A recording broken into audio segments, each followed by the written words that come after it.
পরিবেশের উন্নয়নে ১৮০ দিনের পরিকল্পনার শতভাগ বাস্তবায়ন। ১২০০ কিলোমিটার খাল খনন, ৩.৫ কোটি চারা রোপণ। অঙ্গীকার পূরণে প্রযুক্তিভিত্তিক সমাধানে জোর। সাভারে ফ্ল্যাট ভাড়া নিয়ে জঙ্গি আস্তানায় পাইপ বোমা তৈরি, বিপুল পরিমাণ সরঞ্জাম ও রাসায়নিক উদ্ধার। লিফলেট সহ নিষিদ্ধ জেএমবির এক সদস্য গ্রেপ্তার। র্যাবের নাম বদলে আসছে এসআরবি, পাচ্ছে ফৌজদারি অপরাধ তদন্তের ক্ষমতা। শৃঙ্খলা ভঙ্গে ব্যবস্থা ডিজির হাতেই, মৌলিক পরিবর্তন নেই, প্রতিরক্ষা সদস্য না রাখার পরামর্শ। এবং হরমুজ প্রণালীতে অবরোধ ভঙ্গের অভিযোগ। পানামার জাহাজে ক্ষেপণাস্ত্র হামলা যুক্তরাষ্ট্রের। বাব আল মানদেবেও অস্থিরতা, হুথিদের আক্রমণে ৬ নাবিক নিহত।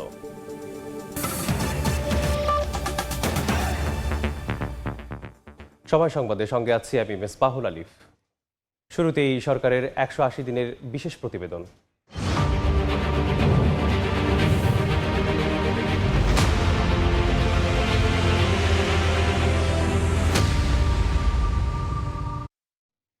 নদীমাতৃক বাংলাদেশে অবহেলায় হারিয়েছিল দেশ জুড়ে ছড়িয়ে থাকা অসংখ্য খালবিল। দিনের পর দিন গাছ কাটার নেতিবাচক প্রভাবে প্রকৃতি হয়ে উঠেছিল ধূসর আর বিষাক্ত।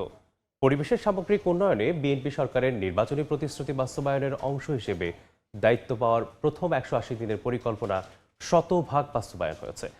এমন তথ্য তুলে ধরে সংশ্লিষ্ট মন্ত্রণালয়গুলো জানিয়েছে, সরকারের অবশিষ্ট সময়ে ইশতেহার পূরণে নেওয়া হচ্ছে সময়োপযোগী উদ্যোগ।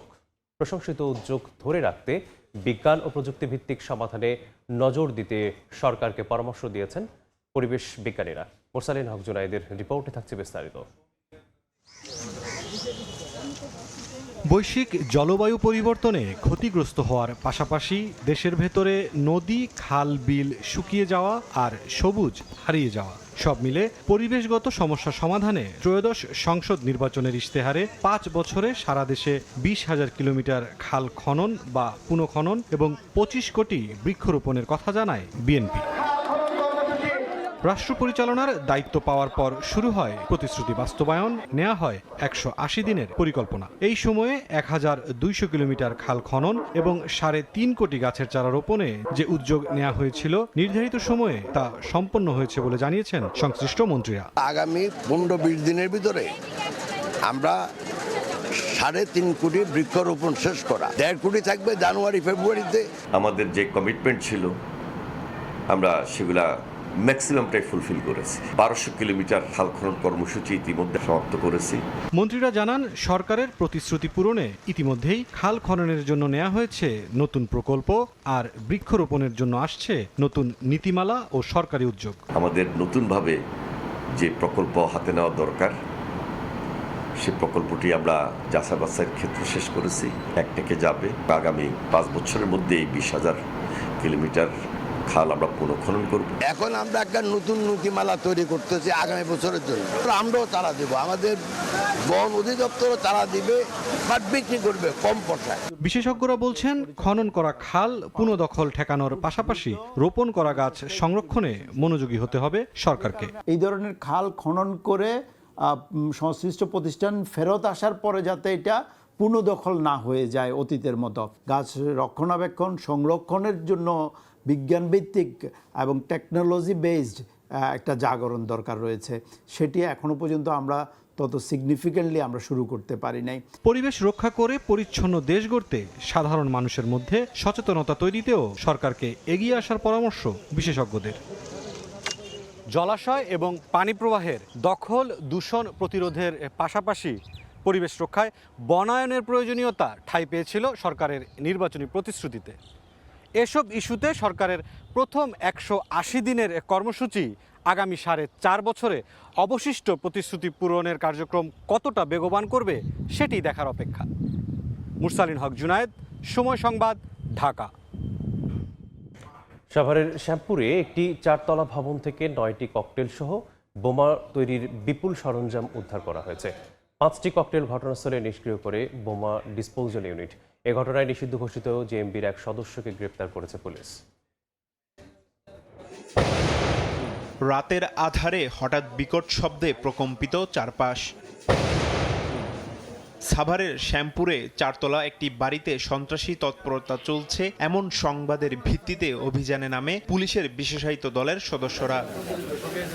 মঙ্গলবার সন্ধ্যা 7টার দিকে সাভারের হেমায়েতপুর থেকে নিষিদ্ধ ঘোষিত জঙ্গি সংগঠন জেএমবির সদস্য সন্দেহে আরিফ হোসেনকে আটক করে পুলিশের কাউন্টার টেররিজম ইউনিট সিটিটিসি। আটক আরিফের দেয়া তথ্যের ভিত্তিতে তেঁতুলঝরা ইউনিয়নের দক্ষিণ শ্যামলপুর এলাকার আব্দুল জলিলের মালিকানাধীন চারতলা ভবন ঘিরে অভিযান শুরু করে সিটিটিসি। অভিযানে যোগ দেয় সাভার মডেল থানা পুলিশ ও সিটিটিসির বোম ডিসপোজাল ইউনিটের সদস্যরাও। অভিযানে বাড়ি থেকে নিষিদ্ধ সংগঠন জামায়াতুল মুজাহিদিন বাংলাদেশের বেশ কিছু লিফলেট, 9টি ককটেল ও বিপুল পরিমাণ বোমা তৈরির সরঞ্জাম ও রাসায়নিক পদার্থ উদ্ধার করা হয়। পরে 5টি ককটেল ঘটনাস্থলে নিষ্ক্রিয় করে পুলিশ। ডিএমপির সিটিটিসির একটি টিম গোপন সংবাদের মাধ্যমে জানতে পারে যে এখানে জেএমবির সদস্যরা অবস্থান করছে এবং তাদের কাছে বিস্ফোরক জাতীয় দ্রব্য আছে। সেই এর প্রেক্ষিতে আমাদের হেমায়েতপুর থানা পুলিশ এবং আমার থানা পুলিশের সহায়তায় একজনকে আটক করে। আটক করার পর তার দেয়া তথ্যের ভিত্তিতে 5টি ককটেল সহ বিস্ফোরক জাতীয় কিছু দ্রব্য উদ্ধার করে। ককটেল সদৃশ্য কিছু বস্তু সহ আরও অন্যান্য মালামাল, বিপুল পরিমাণ মালামাল এখানে পাওয়া যায়। ভবনের নিচতলার একটি ফ্ল্যাট 3-4 দিন আগে আরিফ ভাড়া নেয় বলে জানিয়েছে বাড়ির মালিক। উনি বলে গেছে যে ওনার ওয়াইফ আর বেবি নিয়ে আসবে যখন, তখন এখানে নাইট স্টে করবে, তখন থেকে থাকবে। উনি আমাদের উপরে যে বলছে যে আমার লক করে যেতেছে, আমার তালা দিয়ে যাইতেছে, আমি এখানে, উনি তালা দিয়ে এখান থেকে চলে গেছে। তো আর এর ভিতরে আর আসে নাই। এবং বাড়িওয়ালার ফোন দিয়ে বলছে যে আমি আন্টি, আমি বাসায় ফ্যান লাগাই গেলাম আর আমার রুম আমি তালা দিয়ে রেখে গেলাম, আমি 15 তারিখে এসে করবো, এই আমার ফ্যামিলি নিয়ে আসবো এবং এখানে স্কুল আছে, স্কুলে বাচ্চাদের ভর্তি করবে। 4 দিন ছিল, এই 4 দিনের মাধ্যমে হয়তো তারা আরেক অন্যখানে করতো। এখানে আমরা ওইভাবে বাউ পাই নেই গে, তারা এখানে বাড়া নেওয়ার পরে এখানে বানানো শুরু করছিল। এদিকে অভিযানের বিষয়ে কথা বলতে রাজি হয়নি পুলিশের কোনো উচ্চপদস্থ কর্মকর্তা। বুধবার প্রেস ব্রিফিং এর মাধ্যমে অভিযানের বিষয়ে বিস্তারিত জানানো হবে বলে জানিয়েছে পুলিশ। সময় সংবাদ, সাভার। র্যাবের নাম বদলে আসছে এসআরবি বা স্পেশাল রেসপন্স ব্যাটালিয়ন।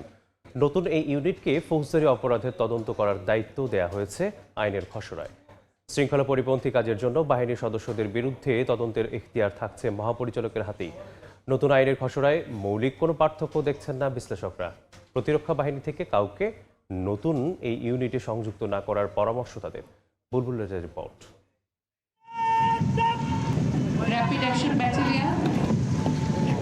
2004 সালে বিএনপি সরকারের আমলে পুলিশের এলিট ফোর্স হিসেবে গঠন করা হয়েছিল র্যাব। শুরু থেকেই বাহিনীটির বিরুদ্ধে কথিত ক্রসফায়ারের নামে বিচার বহির্ভূত হত্যাকাণ্ড সহ নানা অভিযোগ উঠতে থাকে।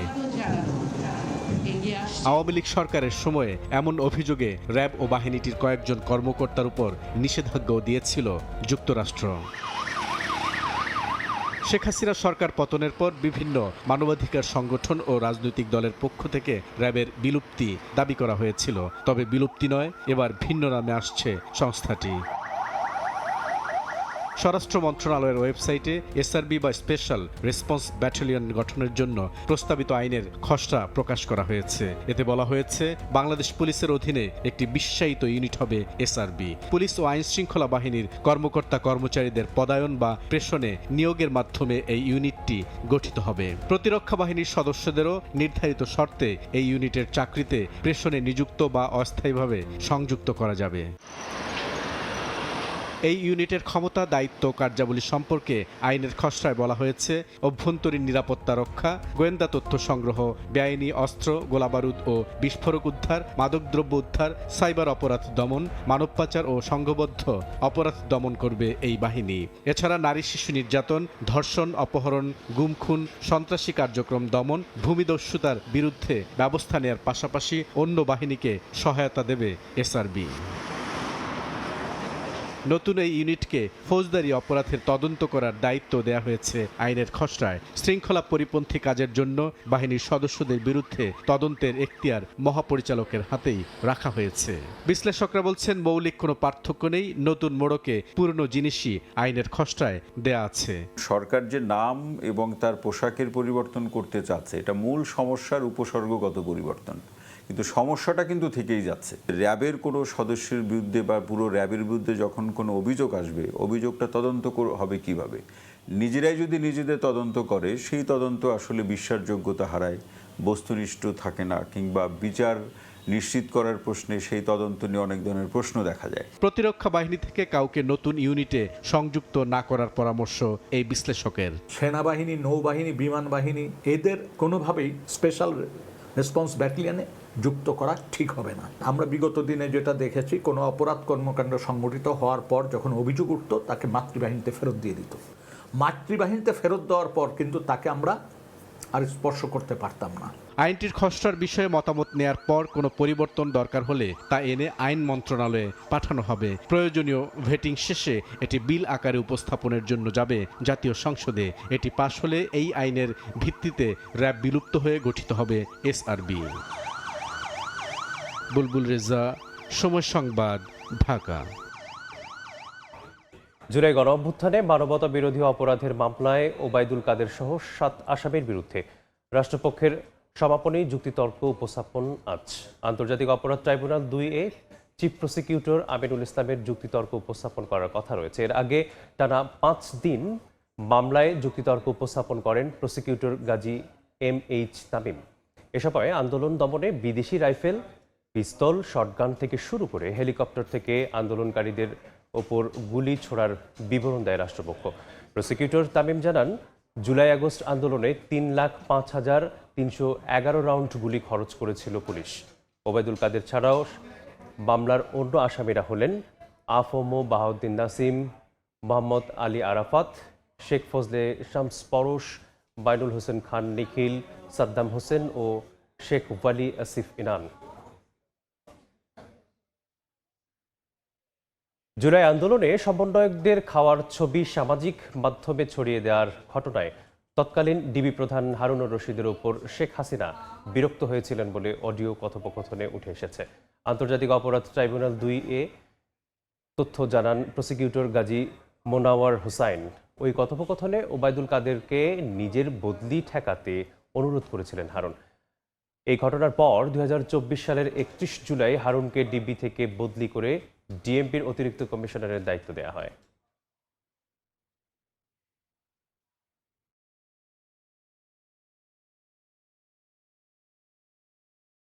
হারুন বেদি সরাই দিচ্ছেন, উনি তো খুব অ্যাডামেন্ট, আমরা সরাই নেই, ওই ইয়ে রাখছে, ডিএমপিতেই রাখতেছি। উনি বলছিলেন অন্যখানে দিতে, আমি ডিএমপিতেই রেখে দিচ্ছি। তার শুধু তার মানে ডেস্কটা পরিবর্তন করে দিচ্ছি। একটু নেত্রীও তো বিরক্ত হয়েছে। খাওয়াই ওইসব বিজ্ঞান না না, এ খাওয়ার ডিসিশনটা কে দিয়েছে স্যার? আমার স্বরাষ্ট্রমন্ত্রী, আমার এসডির চিফ, এরা দিয়েছে খাওয়ানোর জন্য। তারা নির্দেশ দিয়েছে তোমাকে ছবি তুলে বাইরে পাঠাতে। জি স্যার, জি স্যার, ছবি তোলা প্লাস হলো বিবৃতিটা প্রকাশ, ছবিটা নিজের কাছে রেখে দিবা। না না, ওনারা তো বলছে প্রকাশ করার জন্য স্যার। মনির স্যার এসডি চিফ স্যারের জিজ্ঞাসা করেন স্যার, মনির স্যার বলছে কিনা। স্বরাষ্ট্রমন্ত্রী আমারে কমিশনারে বলে দিচ্ছে আমার বদলি করা লাগে, আমি আমার বদলি করে দিচ্ছি স্যার। আমার অপরাধটা কি স্যার? চট্টগ্রামে আবারও গ্যাস সংকট দেখা দিয়েছে। চাহিদার তুলনায় সরবরাহ নেমেছে অর্ধেকে। বিভিন্ন সিএনজি স্টেশনে যানবাহনের দীর্ঘ লাইন। এই মুহূর্তে নগরীর কদমতলী এলাকায় আছেন সহকর্মী পার্থ প্রদীপ বিশ্বাস। সরাসরি চলে যাচ্ছি তার কাছে। পার্থ, শুনছেন আমাকে? চট্টগ্রামের সিএনজি স্টেশনগুলোতে এসে আমরা দেখছি আজকে সকাল থেকেই আবারও বন্দরনগরী চট্টগ্রামে তীব্র গ্যাস সংকট সৃষ্টি হয়েছে। আসলে গতকালও কিন্তু এই গ্যাস সংকট ছিল। আজকে সকাল থেকে আসার পর আমরা দেখছি সিএনজি স্টেশনগুলোতে প্রচণ্ড আসলে ভিড় রয়েছে গাড়ির, এবং অনেক সিএনজি স্টেশন কিন্তু বন্ধ রয়েছে গ্যাস না পেয়ে। তবে আমরা আছি নগরীর কদমতলী এলাকায়। এখান থেকে এখনো পর্যন্ত গ্যাস দিচ্ছে, তবে এখানে গ্যাসের চাপ একেবারেই নেই বললেই চলে, এমনটি আমাদেরকে জানিয়েছে আসলে গ্যাস ডিস্ট্রিবিউশন কর্তৃপক্ষের সাথে আমরা কথা বলেছিলাম। আসলে চট্টগ্রাম অঞ্চলে বর্তমানে গ্যাসের চাহিদা প্রায় 400 মিলিয়ন ঘনফুট। এর বিপরীতে গত কয়েকদিনের সরবরাহ নেমে এসেছে প্রায় 210 মিলিয়ন ঘনফুটে, অর্থাৎ দৈনিক ঘাটতি প্রায় 190 মিলিয়ন ঘনফুট, এবং সরবরাহ চাহিদার মাত্র 52.5%। সেক্ষেত্রে গ্যাস সংশ্লিষ্ট যারা রয়েছে তারা বলছেন চট্টগ্রামে গ্যাস সংকটের মূল কারণ এখন অনেকটাই কাঠামোগত। দেশের অন্যান্য অঞ্চলের মতো চট্টগ্রামে দেশীয় গ্যাস ক্ষেত্রে সরবরাহের উপর নির্ভর করে পরিস্থিতি সামাল দেওয়ার সুযোগ কিন্তু অনেকটাই সীমিত, এবং চট্টগ্রামে গ্যাস সরবরাহ মূলত মহেশখালীর 2টি ভাসমান এলএনজি টার্মিনালের মাধ্যমে জাতীয় গ্রিডে আসা আমদানিকৃত এলএনজির উপর নির্ভরশীল। মহেশখালীতে একটি টার্মিনাল পরিচালনা করে মার্কিন প্রতিষ্ঠান এক্সিলারেট এনার্জি এবং অপরটি সামিট এলএনজি। 2টি টার্মিনাল মিলিয়ে স্বাভাবিক সময়ে জাতীয় গ্রিডে প্রায় 1000 মিলিয়ন ঘনফুটের বেশি গ্যাস সরবরাহ করা সম্ভব।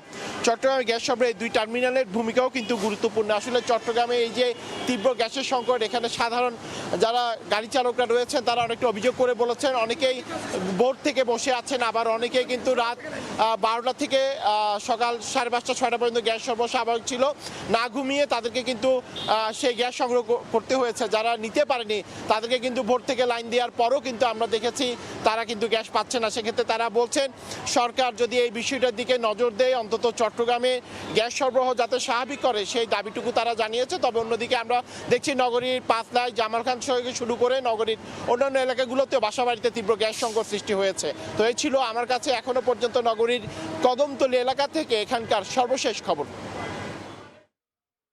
সহকর্মী পার্থপ্রতিম বিশ্বাস চট্টগ্রাম থেকে যুক্ত ছিলেন। গোপালগঞ্জে ট্রেনে কাটা পড়ে 2 যুবকের মৃত্যু হয়েছে। সকালে কাশিয়ানীর মহেশপুর রেল স্টেশন এলাকায় 2টি মরদেহ পড়ে থাকতে দেখেন স্থানীয়রা। খবর পেয়ে পুলিশ ঘটনাস্থলে গিয়ে মরদেহ দুটি উদ্ধার করে। এ সময় লাশের পরিচয় মেহেদি শেখ এবং আসিফ গাজী বলে শনাক্ত করেন স্থানীয়রা। পুলিশ জানায় মঙ্গলবার রাতে ঢাকা থেকে ছেড়ে আসা রূপসী বাংলা ট্রেন খুলনা যাচ্ছিল। ধারণা করা হচ্ছে ওই ট্রেনেই কাটা পড়ে মৃত্যু হয় তাদের।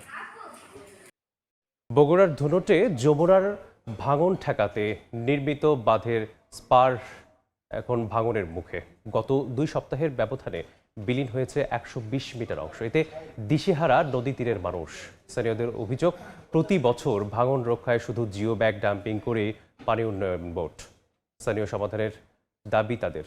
আর কর্তৃপক্ষ বলছে জেলার ভাঙন রোধে কাজ চলমান রয়েছে। শাহাদুল ইসলামের ছবিতে আব্দুল আওয়ালের রিপোর্ট। ভাঙছে নদীর তীর, বিলীন হচ্ছে জনপদ। বগুড়ার ধনুটে বন্যা নিয়ন্ত্রণে বাঁধ রক্ষা শক্তিশালী স্পারে দেখা দিয়েছে ভয়াবহ ভাঙন। গত 2 সপ্তাহের ব্যবধানে বিলীন হয়েছে 120 মিটার অংশ। এতে দিশেহারা নদী তীরের মানুষ। আতঙ্কে বাঁধের পাশে থাকা শতাধিক পরিবার ঘরবাড়ি ছেড়ে নিরাপদ আশ্রয়ে সরে গেছে। স্থানীয়দের অভিযোগ, প্রতি বছরই যমুনার ভাঙন ঠেকাতে স্থায়ী সমাধানের আশ্বাস দেওয়া হয়, তবে স্থায়ী নদী শাসনের উদ্যোগ না নিয়ে প্রতি বছর জিও ব্যাগ ফেলে সাময়িক ভাঙন ঠেকানোর চেষ্টা করে পানি উন্নয়ন বোর্ড। শুনতেছি যে আস্তে আস্তে ভেঙে দেবো ঘর বাড়ি, তাহলে আমরা কুটি যাবো, জায়গা নাই, বাসা নাই, টিয়া বাসা নেই, আমরা কি দিয়ে কুটি যাবো? আমরা এমন আতঙ্ক থাকি আমরা যে রাতে ঘুমায় না। আমাকে নদীটা শাসন করে দিন, আমরা কোনো সাহায্য ইলিপ কোনো আঙুর দরকার নাই। সরকারের কাছে চাই আমরা এই ভাঙনটা রোধ বন্ধ হোক, এটাই আমরা চাই। ভাঙন ঠেকাতে জরুরি ভিত্তিতে কাজ শুরু করেছে পানি উন্নয়ন বোর্ড। এরই মধ্যে 4.5 কোটি টাকা ব্যয়ে নদীর তলদেশে টিউব ও স্পারের ভাঙা অংশে ফেলা হচ্ছে 8,000 টিউব ও 70,000 জিও ব্যাগ। চলমান রয়েছে আরো 1 কোটি টাকার কাজ। এটা যাতে স্থায়ীভাবে মেরামত এবং পুনর্বাসন করা যায় তার প্রেক্ষিতে আমরা একটা ডিপিপি অলরেডি সাবমিট করছি এবং আমরা আশা করছি দ্রুত অনুমোদন সাপেক্ষে আমরা স্থায়ী কাজ করতে পারবো। পানি উন্নয়ন বোর্ডের তথ্য মতে যমুনায় স্থায়ী নদী শাসনে 1,500 কোটি টাকা ব্যয়ে ভাঙন কবলিত ধনুটের শহরবাড়ি থেকে সারিয়াকান্দির কামালপুর পর্যন্ত 9 কিলোমিটার নদীর স্থায়ী তীর প্রতিরক্ষা ও 45 কিলোমিটার বাঁধ পুনর্নির্মাণের প্রকল্প হাতে নেওয়া হচ্ছে। আব্দুল আওয়াল, সময় সংবাদ, বগুড়া। 7 বছরের মধ্যে এবার এসএসসিতে সবচেয়ে খারাপ ফলাফল করেছে রাজশাহী শিক্ষা বোর্ড। বড় পতন ঘটেছে জিপিএ 5-এও। কমেছে শতভাগ পাশের হার, উল্টো বেড়েছে একজন শিক্ষার্থীরও পাশ করতে না পারা স্কুলের সংখ্যা। শিক্ষা বোর্ড বলছে উত্তরপত্রের সঠিক মূল্যায়নের ফলেই বেরিয়ে এসেছে প্রকৃত চিত্র। গোজামিল দিয়ে চলা শিক্ষা প্রতিষ্ঠানগুলোর বিরুদ্ধে নেওয়া হবে ব্যবস্থা। আব্দুল সালামের ছবিতে মওদুদ রানার প্রতিবেদন। শিক্ষার্থীদের অনুপস্থিতিতে অষ্টম ও দশম শ্রেণীর শ্রেণীকক্ষ পুরোপুরি ফাঁকা। অন্য ক্লাসগুলোতেও উপস্থিত মাত্র 2 জন করে শিক্ষার্থী। অথচ রাজশাহীর মোহনপুর উপজেলার আমরাইল উচ্চ বিদ্যালয়ের মোট শিক্ষার্থী সংখ্যা 138 জন। উপজেলা সদর থেকে মাত্র 1 কিলোমিটার দূরত্বের এই বিদ্যালয়টি 2000 সালে এমপিওভুক্ত হয়। 16 জন শিক্ষক কর্মচারী নিয়মিত বেতন পান। অবকাঠামোগত সুযোগ সুবিধাও সন্তোষজনক। অভিযোগ শুধু পাঠদানের মান নিয়ে, যার প্রমাণ মেলে চলতি বছরের এসএসসি পরীক্ষায় অংশ নেয়া 13 জনের একজনও পাশ করতে পারেনি। সবচেয়ে বেশি ফেল করেছে গণিত ও ইংরেজিতে। এই ফেলের মূল কারণটা হচ্ছে তাদের স্কুলে অনুপস্থিতি প্রধান কারণ। কারণ ক্লাসে গিয়ে আমি শুধু বেঞ্চ দেখতে পাই, স্টুডেন্ট দেখতে পাই না। হেড স্যারের যে বাধ্যকশক্ত এটা সত্য, তবে উনি প্রতিষ্ঠানে এসে ড্রিঙ্ক করেন না, বাইরে করে আসেন। 2004 সালে অষ্টম শ্রেণী পর্যন্ত এমপিওভুক্ত হওয়া গোদাগাড়ির পাকড়ি মাধ্যমিক বালিকা বিদ্যালয়ে শিক্ষক কর্মচারী 16 জন। এবারের এসএসসিতে অংশ নেওয়া 6 শিক্ষার্থীর সবাই ফেল করেছে। কিভাবে যে কি হলো আমি বুঝতে পারছি না। এর আগে আমাদের এরকম রেজাল্ট হয় না, ইংলিশে ফেলটা খুব কম হয়। আমাদের শিক্ষক যদিও বা ইংরেজিতে একটু দুর্বল। এবার রাজশাহী মাধ্যমিক ও উচ্চ মাধ্যমিক শিক্ষা বোর্ডের অধীনে শতভাগ ফেল করা প্রতিষ্ঠান 5টি, আর শতভাগ পাশ করা স্কুলের সংখ্যা কমে দাঁড়িয়েছে 35টি। 7 বছরের মধ্যে এবারই সবচেয়ে খারাপ ফল। পাশের হার 63%। কমেছে পাশের হার ও জিপিএ পাস প্রাপ্তি। শহর ও গ্রাম অঞ্চলের প্রতিষ্ঠানের মধ্যে ব্যবধান ক্রমেই বাড়ছে। সংশ্লিষ্টরা বলছেন, পাঠদানের মান বৃদ্ধি, অভিভাবকদের সচেতনতা বৃদ্ধি, শ্রেণীকক্ষে শিক্ষার্থীদের সর্বোচ্চ উপস্থিতি এবং কোচিং নির্ভরতা কমানো গেলে এই দূরত্ব ঘুচবে। গত বছরের সাথে এখন কম্পেয়ার করতে চাচ্ছি না, কারণ যে যেরকম পড়াশোনা করেছে সে সেরকম ফলাফল করেছে। 3 সাইড থেকে আমরা কাজ করি, শিক্ষার্থীর ঋণ থেকে, অভিভাবকদের ঋণ থেকে এবং শিক্ষকদের ঋণ থেকে। একজন অভিভাবক এবং একজন টিচার দুইজনে যদি সমানভাবে একজন বাচ্চাকে টেক কেয়ার করে, সেটা গ্রাম হোক বা শহর হোক, সেটা সব জায়গাতে একই রকম ফলাফল আসবে। শিক্ষা বোর্ড কর্তৃপক্ষ সংখ্যায় বেশি পাশ নয়, বরং তারা চান মানসম্মত ফলাফল। স্কুলগুলোর পাঠদানে নিয়মিত তদারকির পাশাপাশি গোজামিল দিয়ে চলা প্রতিষ্ঠানগুলোর বিরুদ্ধে ব্যবস্থা নেওয়ার কথাও জানিয়েছে। বর্তমান সরকার যেটা চাচ্ছেন কোয়ালিটি এডুকেশন, কোয়ান্টিটেটিভ না, কোয়ালিটেটিভ এডুকেশন। রাজশাহী শিক্ষা বোর্ডে এবার এসএসসিতে পাশের হার 63.67%। গত বছর ছিল 77.63%।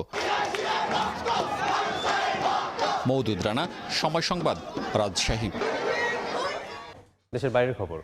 হরমুজ প্রণালীতে ফের অবরোধ ভাঙার অভিযোগ এনেছে যুক্তরাষ্ট্র। এ কারণেই পানামার একটি কার্গো জাহাজে ক্ষেপণাস্ত্র হামলা চালিয়েছে মার্কিন সামরিক বাহিনী। চলমান উত্তেজনার মধ্যে ইরানের বিরুদ্ধে মার্কিন নৌ অবরোধ আরও কঠোর হওয়ার ইঙ্গিত দিয়েছে যুক্তরাষ্ট্র।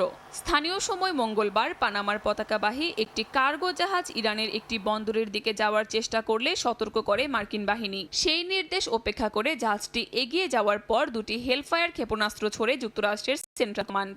এতে জাহাজটির স্টিয়ারিং ব্যবস্থা অচল হয়ে যায়। মার্কিন বাহিনীর দাবি, ইরানকে ঘিরে নৌ অবরোধ কার্যকরের পর 55টি বাণিজ্যিক জাহাজের গতিপথ পরিবর্তন করে দেওয়া হয়েছে। 3টি জাহাজকে অচল এবং আরও 2টি জাহাজে তল্লাশি চালানো হয়েছে। এদিকে ইরানের পররাষ্ট্র মন্ত্রণালয়ের মুখপাত্র ইসমাইল বাঘাইয়ের বক্তব্যেও অনড় অবস্থান স্পষ্ট। তার দাবি, মার্কিন নৌ অবরোধ বহাল থাকা পর্যন্ত হরমুজ প্রণালী খোলা হবে না। যুক্তরাষ্ট্রের সঙ্গে সরাসরি কোনো আলোচনা হচ্ছে না বলেও জানান তিনি। তৃতীয় পক্ষের মাধ্যমে বার্তা আদান প্রদান চলছে বলে মন্তব্য করেন তিনি। এমন উত্তেজনার মধ্যেই তেহরানে পাকিস্তানের স্বরাষ্ট্রমন্ত্রী সৈয়দ মোহসিন নাকভির সঙ্গে বৈঠক করেছেন ইরানের প্রেসিডেন্ট মাসুদ পেজেশকিয়ান ও পররাষ্ট্রমন্ত্রী আব্বাস আরাকচি। পাকিস্তান বলছে যুক্তরাষ্ট্র ও ইরান সমঝোতার কাছাকাছি পৌঁছেছে। একই সময়ে হরমুজ প্রণালী নিয়ে ওমান ও ইরানের আলোচনাও গুরুত্বপূর্ণ পর্যায়ে পৌঁছেছে। কাতারের পররাষ্ট্র মন্ত্রণালয়ের মুখপাত্র মাজেদ আল আনসারি জানিয়েছেন, দুই দেশের আলোচনা এখন ক্রিটিক্যাল পয়েন্টে। তবে কূটনৈতিক তৎপরতার মধ্যে নতুন হামলা পরিস্থিতিকে আরও জটিল করে তুলেছে। মঙ্গলবার ইরান সমর্থিত ইয়েমেনের সশস্ত্র গোষ্ঠী হুতিদের বিরুদ্ধে বাব আল মানদেব প্রণালীতে একটি কার্গো জাহাজে হামলার অভিযোগ উঠেছে। ইয়েমেনের সরকারি সামরিক কর্মকর্তারা জানিয়েছেন, হামলায় বেশ কয়েকজন নিহত হয়েছেন। কাকলি আখতার, সময় সংবাদ। এ পর্যায়ে শীর্ষ সংবাদগুলো জানিয়ে দিচ্ছি আরেকবার। পরিবেশের উন্নয়নে 180 দিনের পরিকল্পনার শতভাগ বাস্তবায়ন, 1200 কিলোমিটার খাল খনন, 3.5 কোটি চারা রোপণ, অঙ্গীকার পূরণে প্রযুক্তিগত সমাধানে জোর। সাভারে ফ্ল্যাট ভাড়া নিয়ে জঙ্গি আস্তানায় বোমা তৈরি, বিপুল পরিমাণ সরঞ্জাম ও রাসায়নিক উদ্ধার, লিফলেট সহ নিষিদ্ধ জেএমবির এক সদস্য গ্রেপ্তার। এবং র্যাবের নাম বদলে আসছে এসআরবি, পাচ্ছে ফৌজদারি অপরাধ তদন্তের ক্ষমতা। শৃঙ্খলা ভঙ্গে ব্যবস্থা ডিজির হাতেই, মৌলিক পরিবর্তন নেই, প্রতিরক্ষা সদস্য না রাখার পরামর্শ।